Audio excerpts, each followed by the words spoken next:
உங்கள் அனைவருக்கும் வணக்கம். பேசுவது கார்த்திக். இளம் எழுத்தாளரும் கவிஞருமான திரு கிருஷ் பாலா அவர்களுடைய பலவீனமான இதயம் புத்தகத்தை பத்தி நம்ம பேசிக்கிட்டு இருக்கோம்.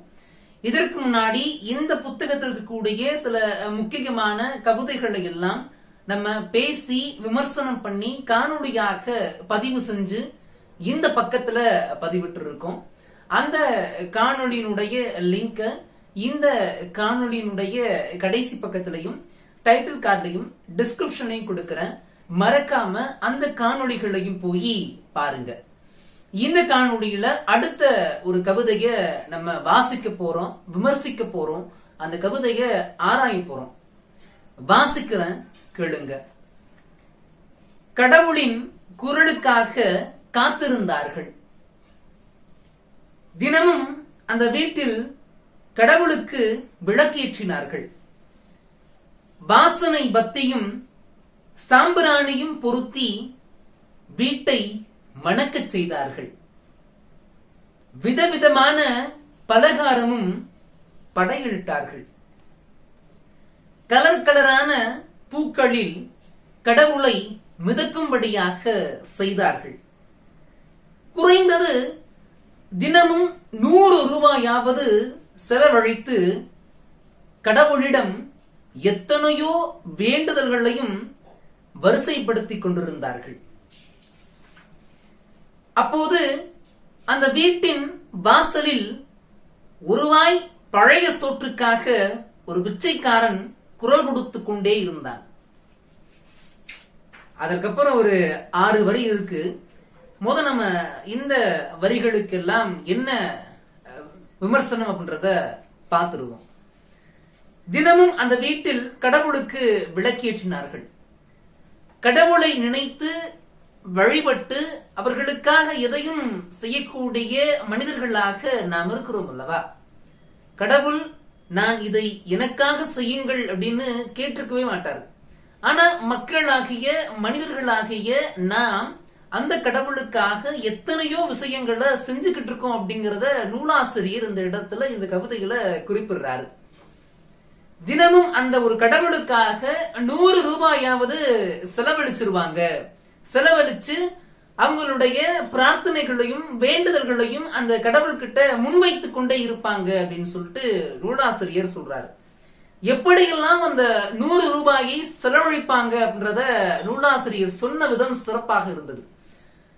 அந்த 100 ரூபாய் கடவுளுக்கு ஏன் செலவழிக்கிறார்கள் அப்படின்னு பார்த்தோம் அப்படின்னா, கடவுளினுடைய குரலுக்காக காத்து கொண்டும் அவருடைய குரலை எதிர்பார்த்து கொண்டும் என்னுடைய வீட்டிற்கு அவர் இல்லைன்னா என்னுடைய கனவுல அவர் என்னை ஒரு முறையேனும் கூப்பிட மாட்டாரா, அழைத்து விட மாட்டாரா, எனக்கு அருள்வாக்கு கொடுத்துட மாட்டாரா அப்படின்னு சொல்லிட்டு நித்தம் பிரார்த்தனையும் வேண்டுதல்களையும் செய்வதற்காக 100 ரூபாயை செலவழித்துக்கிட்டு இருக்காங்க.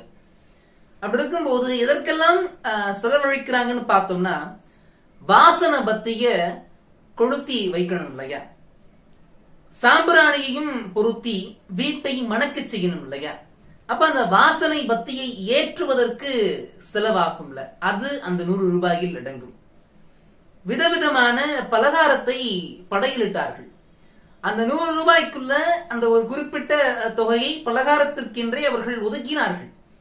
அந்த தொகையை கொண்டு பலகாரம் செய்யலாம், இல்லையெனில் பலகாரத்தை வாங்கலாம் இல்லையா. அடுத்து கலர் கலரான பூக்களில் கடவுளை மிதக்கும்படி செய்தார்கள்.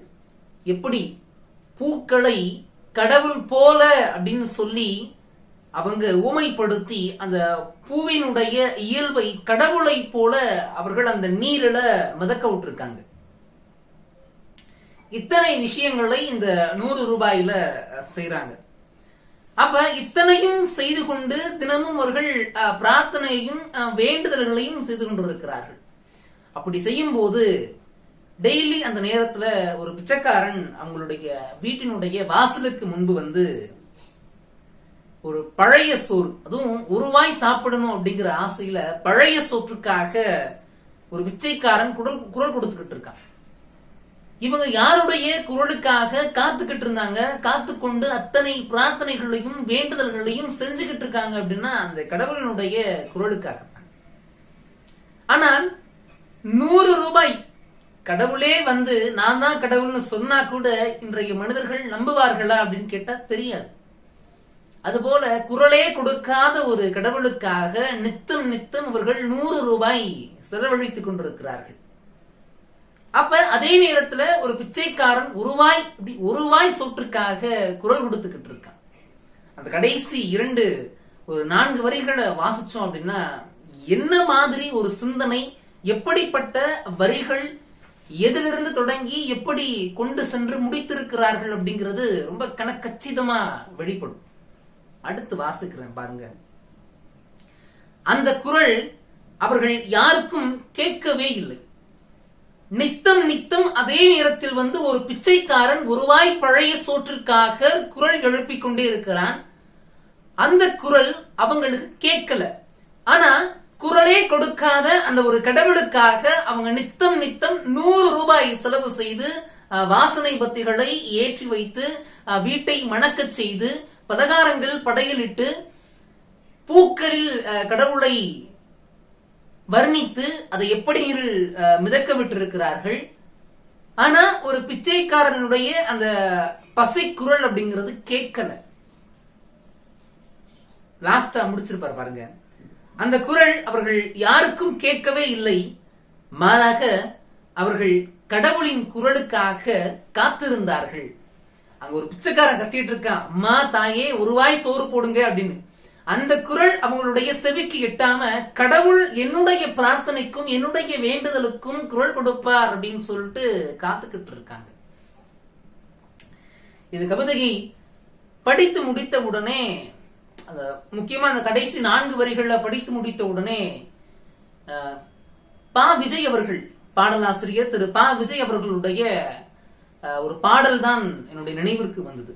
நம்ம எல்லாருமே மூக்குத்தி அம்மன் திரைப்படம் பார்த்திருப்போம் இல்லையா? ஆர்ஜே பாலாஜி அவர்களுடைய இயக்கத்துல வெளிவந்த திரைப்படம். அப்ப அந்த படத்துல அந்த பார்த்தேனே உயிரின் வழியே அப்படின்னு சொல்லிட்டு ஒரு பாடல் இடம்பெற்றிருக்கும்.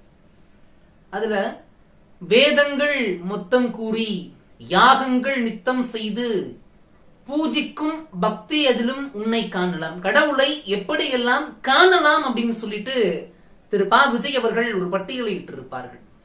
அப்ப வேதங்கள் மொத்தம் கூறி யாகங்கள் நித்தம் செய்து பூஜிக்கும் பக்தி எதிலும் உன்னை காணலாம். அடுத்து இந்த கவிதையோட ரொம்ப ஒத்து போகும் பாருங்க. பசி என்று தன் முன் வந்து கையேந்தி கேட்கும் போது தன் உணவை தந்தால் கூட அதில் உன்னை காணலாம் அப்படின்னு சொல்லிட்டு, உன்னைக்கான பல கோடி இங்கு வாரி இறைக்கிறார்கள், எளிதாக உன்னை சேர இங்கு யாரு நினைக்கிறார்கள். அலங்காரம் அதில் நீ இல்லை, அகங்காரம் மனதில் இல்லை, துளி கள்ளம் கபடம் கலந்திடாத அன்பில் இருக்கிறாய் அப்படின்னு சொல்லிட்டு பா விஜய் அவர்கள் ரொம்ப அற்புதமாக கடவுளை நீ எப்படி வழிபட வேண்டும், கடவுளை நீ எப்படி எதிர்பார்க்க வேண்டும், கடவுளை நீ எங்கு காணலாம் அப்படின்னு சொல்லிட்டு இந்த ஒரு பத்தியில அந்த பாடல்ல சொல்லி இருப்பார். அந்த ஒரு பாடல் தான் என்னுடைய இந்த கவிதையை படித்து முடித்தவுடன் என்னுடைய சிந்தனைக்கு எட்டியது. கடவுள் எங்க இருக்கிறார், கடவுள் எதில் இருக்கிறார் அப்படிங்கிற நிறைய கேள்விகள் ஒரு மர்மமாகத்தான் இருக்கிறது. கடவுள் இருக்கிறார். திரு பா விஜய் அவர்கள் சொன்ன இந்த விஷயங்கள் இருக்கு இல்லையா, இவற்றில் எல்லாவற்றிலும் கடவுள் இருக்கிறார். கடவுள் இங்கு இருக்கிறார். இங்கிருந்து என்ன தோன்றுகிறதோ அது கடவுளின் குரலாக இருக்கிறது. மனிதநேயத்தில் கடவுள் இருக்கிறார், மனிதத்தில் கடவுள் இருக்கிறார். கடவுள் இருக்கிறார், அது இயற்கையாக இருக்கிறது. இயற்கை எண்ணெய் ஒரு கடவுள். தொடர்ந்து பேசுவோம். இனி அடுத்த புத்தகத்துல அந்த புத்தகம் எப்படி இருக்க போகுது, அந்த புத்தகம் கவிதையா சிறுகதையா இல்ல ஒரு கட்டுரை தொகுப்பா அப்படிங்கறத அடுத்து வரக்கூடிய புத்தகத்துல நம்ம இன்னும் தெளிவாக விரிவாக அது எல்லாவற்றையும் பேசுவோம், ஆராய்வோம், விமர்சிப்போம்.